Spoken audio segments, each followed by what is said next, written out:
আমাদের সেনাবাহিনীর হাতে সুপর্দ করা হয়েছে এবং সেনাবাহিনী এসে তাদেরকে নিয়ে যাচ্ছে। মহান আল্লাহ আমাদের সহায় হন। খোদা হাফেজ। এইরকম ফার্স করা মানুষের ভোটাধিকারের সাথে এই রাষ্ট্রের মালিকানা হচ্ছে জনগণের। আমরা চেষ্টা করার প্রক্রিয়া যা যা দরকার সেটা করবো। এবার সেনাবাহিনীর হাতে গ্রেপ্তার হলেন প্রধান নির্বাচন কমিশনার কাজী হাবিবুল আউয়াল। আজ দুপুর নাগাদ নিজ বাসভবন থেকে আটক হন। পরবর্তীতে তাকে সেনা হেফাজতে নিয়ে যাওয়া হয়। অবৈধ সম্পদ অর্জনের অভিযোগে নির্বাচন কমিশনের গ্রেফতার করেছে 48 ঘন্টার মধ্যে প্রধান নির্বাচন কমিশনার থেকে শুরু করে যারা আওয়ামী লীগকে ক্ষমতায় রেখেছে এবং 24 সালের এই ধরনের নির্বাচন করেছে তাদেরকে পদত্যাগ করতে হবে এবং একই সাথে তাদেরকে অবশ্যই শাস্তির মুখোমুখি করতে হবে। 48 ঘন্টা সময় দিয়েছে। যদি এই 48 ঘন্টার মধ্যে এই অন্তর্বর্তীকালীন সরকারের পক্ষ থেকে পদক্ষেপ না গ্রহণ করা হয় তাহলে জনগণকে সাথে নিয়ে আমরা। প্রিয় দর্শক, আসসালামু আলাইকুম। নতুন একটি নিউজ ভিডিওতে আপনাদের জানাচ্ছি স্বাগতম।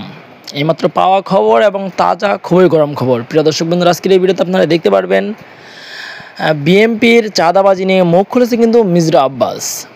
সে কথা কিন্তু বলেছে গোলাম মোল্লা রনি সাহেব।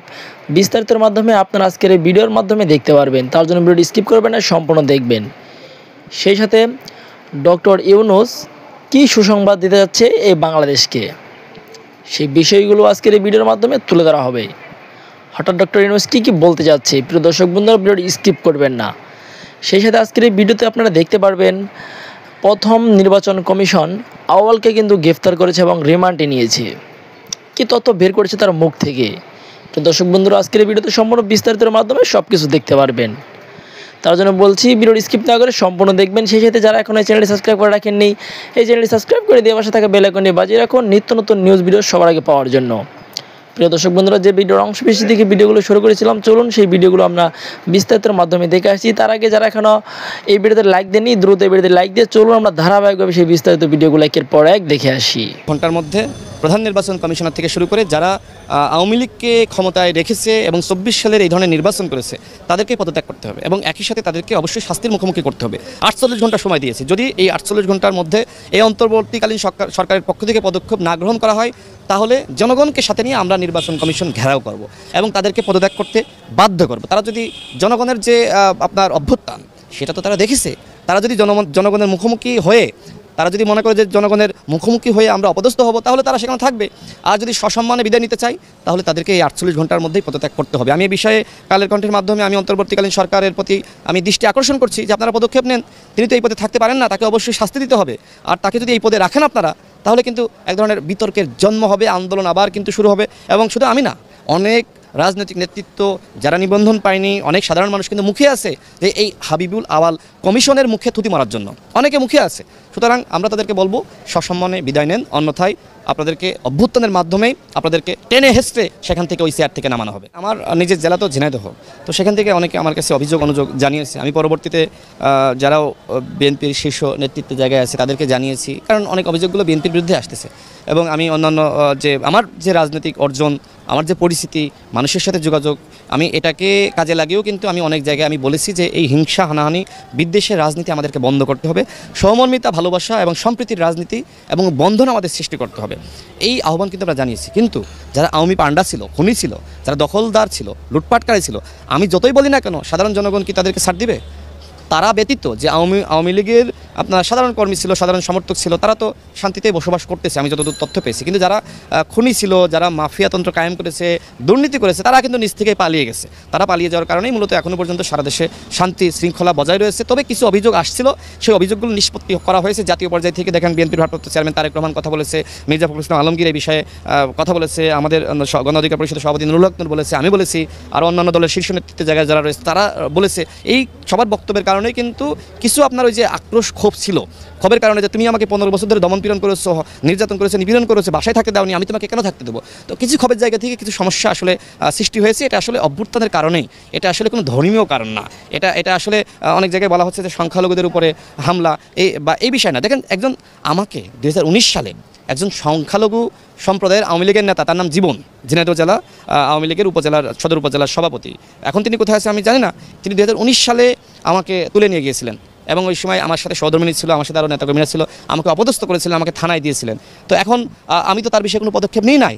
আমি তো চাইলে আমাদের পোলাপানকে পাঠিয়ে তো ঝামেলা করতে পারতাম, আমি তো তার বিরুদ্ধে এই অন্তর্বর্তীকালীন সরকারকে বলে আমি ঝামেলা করতে পারতাম বা গ্রেপ্তার করতে পারতাম বা মামলা করতে পারতাম, আমি কিন্তু করি নাই, আমি সহনশীলতার রাজনীতি করি। তো এইভাবে যদি সবাই তার জায়গা থেকে সহনশীলতার রাজনীতি করে তাহলে দেশটা আসলে ওই আগের জায়গাটাই ফিরে যাবে না। আমি তো বিশ্বাস করি যে রাষ্ট্রের সংস্কার হবে এবং এই রাষ্ট্রের সংস্কার আসলে। শেখ হাসিনা সরকারের পতনের পর স্বেচ্ছায় পদত্যাগের হিড়িক পড়েছে সরকারি দপ্তর ও নানান সংস্থায়, আবার অনেকে বাধ্যতামূলক অবসরেও পাঠায় অন্তর্বর্তী সরকার। এমন পরিস্থিতিতে মানসিকভাবে প্রস্তুতি নিয়ে রাখলেও পদত্যাগের জন্য ওপর মহলের সিগন্যালের অপেক্ষায় কাজী হাবিবুল আউয়ালের নেতৃত্বাধীন নির্বাচন কমিশন। সাইফুল চাইনের রিপোর্ট। 2022-এর ফেব্রুয়ারিতে কাজী হাবিবুল আউয়ালের নেতৃত্বে গঠিত হয় নতুন নির্বাচন কমিশন। শেখ হাসিনা সরকারের অনুগত এই কমিশনের অধীনে কোনো নির্বাচনে না যাওয়ার ঘোষণা দেয় বিএনপি সহ অন্যান্য বিরোধীরা। আউয়াল কমিশন নানা কায়দাকানুন করেও সকল স্থানীয় সরকার ও দ্বাদশ জাতীয় সংসদ নির্বাচনে ভোটারদের আস্থা অর্জন করতে ব্যর্থ হয়। শেখ হাসিনা সরকারের পতনের পর সরকারি অফিস সহ নানা সংস্থায় পদত্যাগের হিড়িক পড়ে। অন্তর্বর্তী সরকার গঠনের পর বেশিরভাগ দপ্তর থেকে স্বেচ্ছায় পদত্যাগ করার পাশাপাশি চুক্তিভিত্তিক সব নিয়োগ বাতিল করা হয়। এই অবস্থায় গত 12 আগস্ট এক জরুরি বৈঠকে পদত্যাগের মানসিক প্রস্তুতি রাখার সিদ্ধান্ত নেয় ইসি। এর মধ্যেই ছাত্র জনতা সিইসি সহ কমিশনারদের পদত্যাগ চেয়ে ইসি ভবনের সামনে একাধিক ব্যানার টানিয়েছে। সরকার পতন আন্দোলনে নেতৃত্বে থাকারাও কমিশন পরিবর্তন চাইছে। যে নির্বাচন ব্যবস্থা বাংলাদেশ থেকে উঠে গিয়েছিল, ভোটাধিকার হারিয়ে গিয়েছিল, সবার আগে সেটি ফিরিয়ে আনতে হবে। এটার জন্য ওই নির্বাচন কমিশনের চেয়ারম্যান থেকে শুরু করে যারা সদস্য রয়েছে, আমি বিশ্বাস করি তাদের কারো ওইটুকু আর কোনো রাইট অধিকারই নাই ওই জায়গাটিতে থাকার। উদ্ভূত পরিস্থিতিতে বেশ অস্বস্তিতে ভুগছেন বিগত সরকারের আমলে সার্চ কমিটির সুপারিশে নিয়োগ পাওয়া বর্তমান নির্বাচন কমিশন কোনো অবস্থায় যেন হেনস্থার শিকার না হয় সে বিষয়টিকেই তারা সবচেয়ে বেশি গুরুত্ব দিচ্ছেন। স্বাধীন সাংবিধানিক প্রতিষ্ঠান হিসেবে কমিশনের উপর সরকারের কোনো হস্তক্ষেপের সুযোগ নেই। এক্ষেত্রে কমিশনে পরিবর্তন আনতে রাষ্ট্রপতিকে হস্তক্ষেপ করতে হবে। রাষ্ট্রপতি অপসারণের ব্যবস্থা নিতে পারবেন সংখ্যাগরিষ্ঠ সংসদ সদস্যের প্রস্তাবের ভিত্তিতে। যেহেতু সংসদ নেই, তাই নির্বাচন কমিশনের স্বেচ্ছায় পদত্যাগী হতে পারে বিকল্প পথ বলছেন সংশ্লিষ্টরা।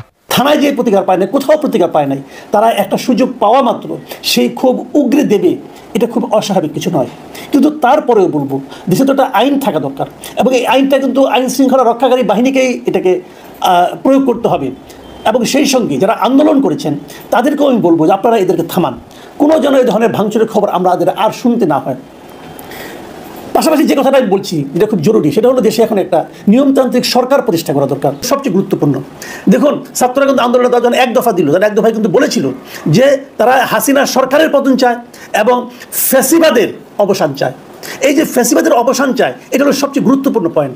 দেশে এই সরকারের হবে, অন্তর্বর্তীকালীন সরকারের এমন কিছু করতে হবে, এমন একটা সিস্টেম ক্রিয়েট করতে হবে যাতে নাকি এই দেশে আর কোনো ফ্যাসিবাদী সরকার জায়গা করে নিতে না পারে।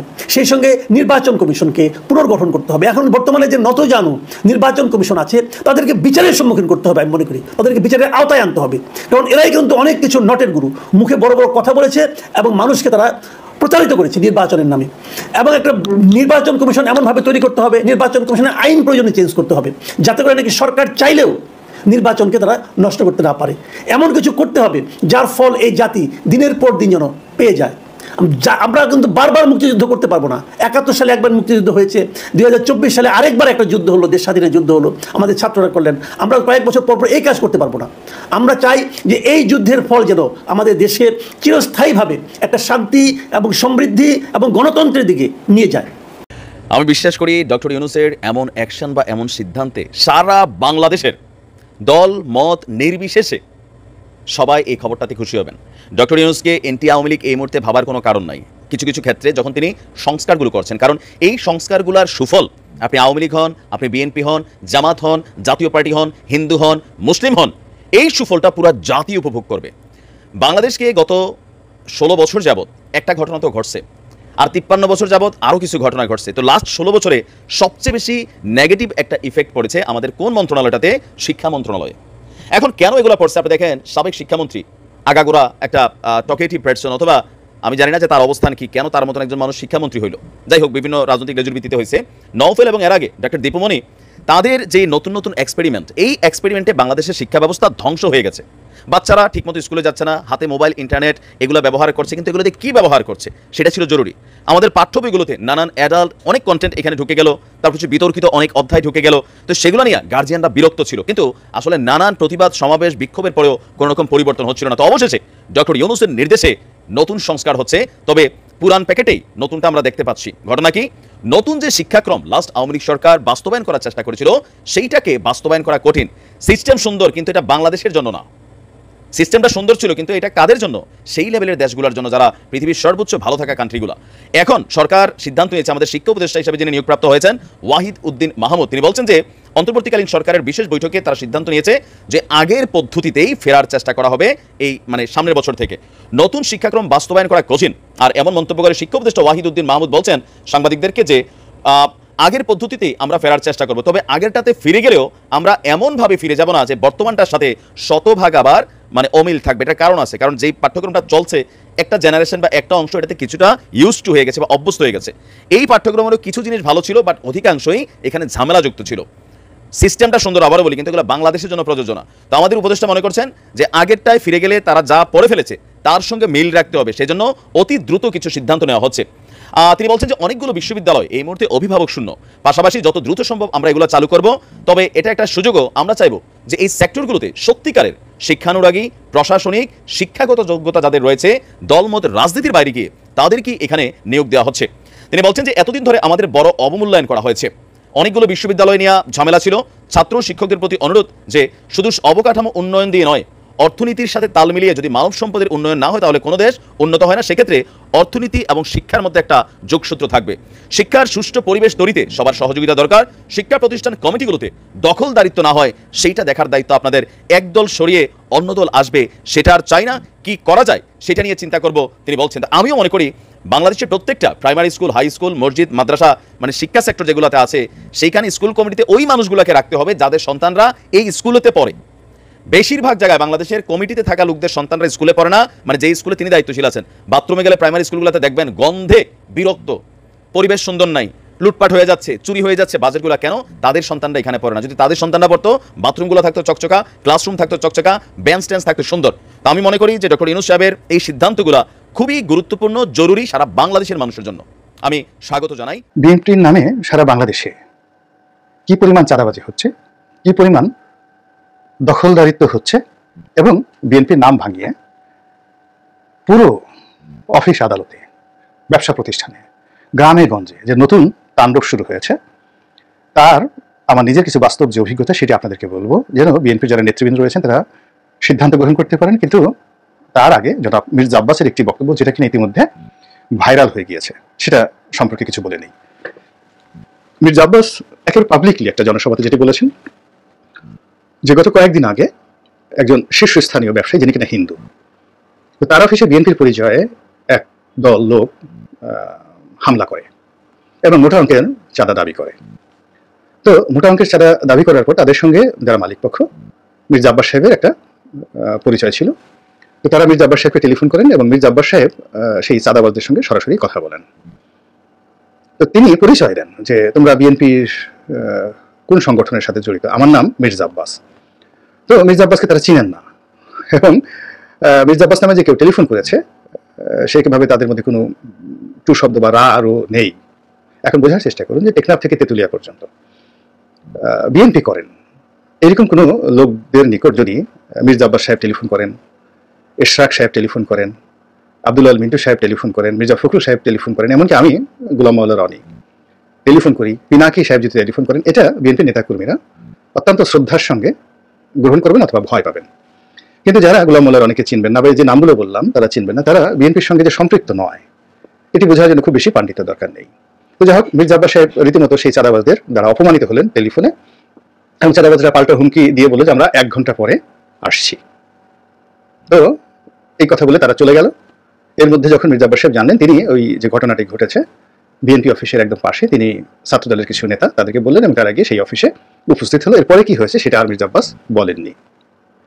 আমার নিজের কথা বলি, যখন 6 তারিখ বা 7 তারিখে টার্মাইল অবস্থায় আমার বড় ছেলের যে শ্বশুর, তার বেশ বড় ব্যবসা, কোনো দল করেন না, কিছু করেন না, কিন্তু ব্যবসা বড়, নিরিবিলি মানুষ, এবং বিএনপি অফিসের 2-3টা বিল্ডিং পরেই তার একটা বেশ বড় সড়ো অফিস। বাংলাদেশের যে কটি ম্যান পাওয়ারের খুব বড় ব্যবসা প্রতিষ্ঠান রয়েছে তাদের মধ্যে আমার যে বিআই, তার ব্যবসা প্রতিষ্ঠানটা অন্যতম। এখন এরকম বিএনপির পরিচয় দিয়ে সেই আমার বিআইকে টেলিফোন করলো, তো ভয় দেখালো, আসছি। তো আমি বললাম যে আমাকে উনি ভয় টেলিফোন করলেন, আমি বললাম যে এখন তো মিলিটারি নাই, পুলিশ নাই, আমি আপনাকে কিভাবে রক্ষা করি, আমি যারা টেলিফোন করেছে বা তারা কি আসছে তাদেরকে একটু দেন। তো বলে যে না, আমাকে কেউ টেলিফোন শুরু করে ভয় দেখাচ্ছে, তারা আসছে, কিন্তু নামও বলছে না, কোনো কিছু বলছে না। তো তখন আমি আর কালো বিলম্ব না করে যুবদলের একজন নেতা তাকে টেলিফোন করলাম যে আপনি আমার এই বিএ অফিসে যান এবং সেখানে গিয়ে তারপরে একটু নিরাপত্তার ব্যবস্থা করেন এবং খুব চুপচাপ বসে থেকে যে কারা আসে। তো যাই হোক, এরপরে আর তারা সেখানে আসেনি। এটা গেল আমার নিজের ব্যক্তিগত অভিজ্ঞতার কথা। তারপর যেটা শুনলাম, এই গুলিস্তানের যে বড় বড় মার্কেটগুলো রয়েছে, ঢাকা সিটি কর্পোরেশনের মার্কেটগুলো রয়েছে, এইগুলোর যে নেতৃত্বে আওয়ামী লীগের যে সকল পান্ডারা ছিলেন তারা তো পলাতক। 1 ঘন্টা লাগেনি সেই জায়গাগুলো বিএনপির যারা লোকজন তারা দখল করে ফেলেছে। এবং এখানে মালিক সমিতি, মানে এই মার্কেটগুলো একটা বড় বড় মার্কেট, এই গুলিস্তানের যে সিটি কর্পোরেশনের বড় বড় মার্কেটগুলো, এই মালিক সমিতি যারা হ্যান্ডেল করেন তাদের আয় মাসে কোটি কোটি টাকা। তো সেই কাজগুলো করতে 1 ঘন্টাও দেরি হয়নি। আমি ঠিক একটা মার্কেটের একজন কর্তা ব্যক্তির সাথে, মানে এমপ্লয়ি, তার সঙ্গে আমার পরিচয় আছে। এর কারণে তার মেয়ে বিয়ে দিচ্ছে যেখানে তারা ভাড়া থাকেন, আমি যে বিল্ডিংয়ে থাকি সেই বিল্ডিংয়ে। আমি সেই কর্মকর্তা, তিনি বোধহয় ওই মার্কেটের ম্যানেজার। তাকে জিজ্ঞেস করলাম যে আগে যিনি ছিলেন মার্কেটের সভাপতি তিনি কেমন আছেন। তো বললো যে তিনি তো পলাতক, তার জায়গায় তো নতুন লোক চলে আসছে, যারা এখন মানে কোনো কমিটি নেই, কিছু নেই, কিন্তু তারা অফিস দখল করে সেই লুটপাট শুরু করে দিয়েছে গুলিস্তানের সবগুলো মার্কেটে। একই ঘটনা যে সিবিএ গুলো, ব্যাংকের যে সিবিএ গুলো আছে খুবই শক্তিশালী, সরকারি ব্যাংকগুলোর যে সিবিএ সেখানে হচ্ছে। প্রাইভেট ব্যাংকগুলোতে তাণ্ডব চলছে রীতিমতো। বিভিন্ন সরকারি অফিসের যে সিবিএ গুলো রয়েছে, 4র্থ শ্রেণী কর্মচারীদের অ্যাসোসিয়েশন, তারা অনেক কিছু ডমিনেট করে। ওয়াসাতে গিয়ে দেখেন, পিডিবিতে গিয়ে দেখেন, পল্লী বিদ্যুতে গিয়ে দেখেন কি অবস্থা তৈরি হয়েছে। তারপর গ্রামগঞ্জে আমি মনে করি যে আমার যে নির্বাচনী এলাকা গলাচিপা এবং দশমিনা এখনো পর্যন্ত বাংলাদেশের মধ্যে সবচেয়ে শান্তিপূর্ণ অবস্থানে আছে। কিন্তু এই শান্তিপূর্ণ অবস্থানের মধ্যেও যে খবরগুলো পাচ্ছি খুবই হতাশাব্যঞ্জক। আমি অনেককে বলছি যে একটু থানায় যান। থানায় যাওয়ার পরে থানার যারা কর্মকর্তা, দশমিনা থানা এবং গলাচিপা থানা, তাদের বক্তব্য হলো যে আমরা এখন এই মুহূর্তে মুভ করতে পারবো না, কোথাও যেতে পারবো না। অনেকে উৎসাহী হয়ে সেনাবাহিনীর কাছে গিয়েছে, তাদের কাছে অভিযোগ দিয়েছে, সেখানেও কোনো রেসপন্ড নেই। ওখানে যারা কমিটি গলাচিপা দশমিনাতে, ওখানে মোটামুটি 4টি গ্রুপই ওখানে আসলে শক্তিশালী। আমি যেহেতু নির্বাচন করেছি, তো আমার কিছু লোকজন সেখানে আছে, এই একটা গ্রুপ। এরপর ওখানে সাবেক সংসদ সদস্য জনাব শাহজাহান খান সাহেব, তার কিছু লোকজন আছে, তাদের একটা গ্রুপ। ঢাকা বিশ্ববিদ্যালয়ের একসময় ছাত্র দলের সভাপতি ছিলেন জনাব হাসান মামুন, তার একটা গ্রুপ আছে। আর একটা গ্রুপ আছে গোলাম মোস্তফা নামক একজন ব্যবসায়ী আছেন, তার একটা গ্রুপ আছে। তো এই 4টি গ্রুপ সক্রিয় সেখানে।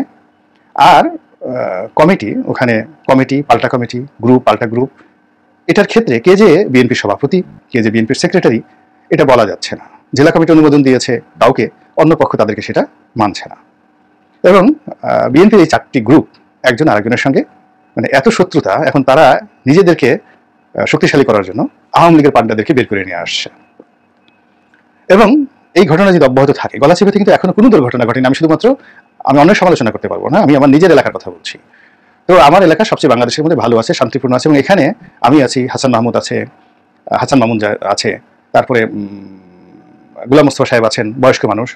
আবার যে ঢাকা বিশ্ববিদ্যালয়ের যে ভিপি ছিলেন নূর, তারও একটা গ্রুপ কিন্তু সেখানে দাঁড়িয়ে গেছে। এখন সে কি নির্বাচন করবে, আওয়ামী লীগ থেকে বিএনপি থেকে মনোনয়ন পাবে না নিজে করবে, এই ব্যাপারে তার কোনো ঘোষণা নেই, কিন্তু এলাকাতে তিনি ইলেকশন করবেন, তার পক্ষে একটা গ্রুপ দাঁড়িয়ে গেছে। তাহলে মোট 5টি গ্রুপ, যারা মূলত এই বিএনপির নেতাকর্মীদের মধ্যে বিভক্তি তৈরি হয়েছে, একদম 5টি গ্রুপ। এখন 18টা ইউনিয়ন, একটা পৌরসভা, 2টো উপজেলা শহর, সব মিলে অনেকগুলো বড় বড় বাজার রয়েছে, হাট রয়েছে, ঘাট রয়েছে। তো সেখানে বিএনপির মধ্যে যদি 5টি গ্রুপ একজন আরেকজনের বিরুদ্ধে বিষোদ্গার করে এবং দাঁড়িয়ে যায়, এটি নিয়ন্ত্রণ করার জন্য একক নেতৃত্ব এবং সেই নেতৃত্বের সঙ্গে যদি থানা পুলিশের গ্রিন সিগন্যাল না থাকে, তাহলে এই বিভক্তি নিষ্পত্তি করা সম্ভব নয়। আর যদি এই যে গ্রুপগুলো রয়েছে এদেরকে পেছন থেকে জামাত এবং আওয়ামী লীগ তারা যদি পিন মারে, আর পুলিশ যদি বাতাস দিতে থাকে, আর আর্মি যদি বাঁশিতে ফু দিতে থাকে, পুরো গলাচিপা দশমিনার বিএনপির সর্বনাশ হতে 1 ঘন্টার বেশি সময় লাগবে না। এই কারণে যেখানে ধরুন ঐতিহ্যবাহী এলাকা যেমন চট্টগ্রামে একটি দৃশ্য ভাইরাল হয়ে গেছে। চট্টগ্রাম তো জানে যে শহরের যে রাজনীতি, ঢাকার মতো যেমন উত্তর ঢাকা দক্ষিণ ঢাকা, সেখানে উত্তর চট্টগ্রাম দক্ষিণ চট্টগ্রাম। ওখানে সম্ভবত দক্ষিণ চট্টগ্রাম অথবা উত্তর চট্টগ্রামের সভাপতি গোলাম আকবর খন্দকার সাহেব নামে পরিচিত সংসদ সদস্য ছিলেন এবং রাষ্ট্রদূত ছিলেন। চট্টগ্রামের রাজনীতিতে যারা আছেন বিএনপির কম বেশি সবাই অভিজাত। আমির খসরু মাহমুদ চৌধুরী, আব্দুল্লাহ নোমান সাহেব থেকে শুরু করে যারাই আছেন, গোলাম আকবর খন্দকার, ডক্টর শাহাদত হোসেন, তাদের সবারই একটা পারিবারিক ঐতিহ্য রয়েছে। তারা জমিদার পরিবারের সন্তান, প্রভাবশালী, জনপ্রিয়। আর এর বাইরে গিয়াস কাদের চৌধুরী, সালাউদ্দিন কাদের চৌধুরীদের পরিবার, তারা তো আছেনই। তো এই অভিজাত্যের মধ্যেও যেটি হচ্ছে সেটা গোলাম আকবর খন্দকার সাহেব খুবই জনপ্রিয় এবং নিপাট একজন ভদ্রলোক মানুষ, একেবারে নিপাট ভদ্রলোক মানুষ। ওখানে আমির খসরু মাহমুদ চৌধুরীকে নিয়ে হয়তো গ্রুপিং থাকতে পারে, আমি বা ডক্টর সাদাতকে নিয়ে প্রতিপক্ষ থাকতে পারে, কিন্তু আমি গোলাম আকবর খন্দকারকে নিয়ে কখনো কোনো নেতিবাচক কথা শুনিনি। তো এই ভদ্রলোক এই 5 তারিখের পরে যে কোনো উপায় হোক বা যে কোনো পরিস্থিতি হোক তার সঙ্গে একটা বৈঠক হয়েছে বা দেখা সাক্ষাৎ হয়েছে যুবলীগের এক নেতার বাবার সঙ্গে, হয়তো তার বন্ধু। এখন আমি ধরেন বিএনপিতে এখন আসছি, কিন্তু আমার তো বেশিরভাগ বন্ধু আওয়ামী লীগে। অনেক মন্ত্রী, অনেক এমপি আমাকে ফোন করেন, কথা বলেন, এবং এটা তো আমার সাথে আজকের সম্পর্ক না। আমি সম্পর্কগুলো কিভাবে অস্বীকার করবো এই সময়টিতে? তো গোলাম আকবর খন্দকারের সঙ্গে সংগতি কারণে দীর্ঘদিনের রাজনীতি করেন, আওয়ামী লীগের অনেক শীর্ষ নেতারই সম্পর্ক থাকতে পারে, বয়স্ক নেতার সম্পর্ক থাকতে পারে। এরকম এক নেতার সঙ্গে শুধুমাত্র একটা বৈঠকে তিনি কেন বসেছেন? এই জন্য এই দলের মধ্যে কিছু নেতা একেবারে তরুণ, যেভাবে তার উপর টেরে গিয়েছে, তাকে মারতে গিয়েছে, তার গায়ে হাত দিতে গিয়েছে, এবং সেই ছবি যেভাবে ভাইরাল হয়েছে, এর মধ্যেই বোঝা যাচ্ছে যে বিএনপির মধ্যে কি ধরনের বিশৃঙ্খলা তৈরি হয়েছে। এবং যে বিশৃঙ্খলা তৈরি হয়েছে সেই বিশৃঙ্খলার একটা যে নমুনা দৃষ্টান্ত সেটি জনাব মির্জা আব্বাস সাহেবের মন্তব্যে ফুটে উঠেছে। এবং আমি যা কিছু বললাম খুবই অল্প বললাম, যা ঘটছে তার চেয়ে খুবই অল্প বললাম। কাজেই যারা রাষ্ট্র চালাচ্ছেন তাদের কাছে অনুরোধ যে বিএনপির এই যে কর্মকাণ্ড, এখানে আপনারা ঘি ঢালবেন না। এত বড় একটা রাজনৈতিক দল, এমনি আওয়ামী লীগের কারণে যে শূন্যতা তৈরি হয়েছে, যদি বিএনপিকে এই সময়টিতে রাজনৈতিকভাবে একটা ব্রিদিং স্পেস দেওয়া না হয়, দলকে সংগঠিত করার ব্যাপারে বিএনপি নেতাদেরকে সহযোগিতা করতে না দেওয়া হয়, তাহলে যে পলিটিক্যাল ডিজাস্টার হবে, শূন্যতা নয়, পলিটিক্যাল ডিজাস্টার হবে। সেই ডিজাস্টারে কিন্তু এখন যারা ক্ষমতায় আছেন তারা সবচেয়ে বেশি ক্ষতিগ্রস্ত হবেন।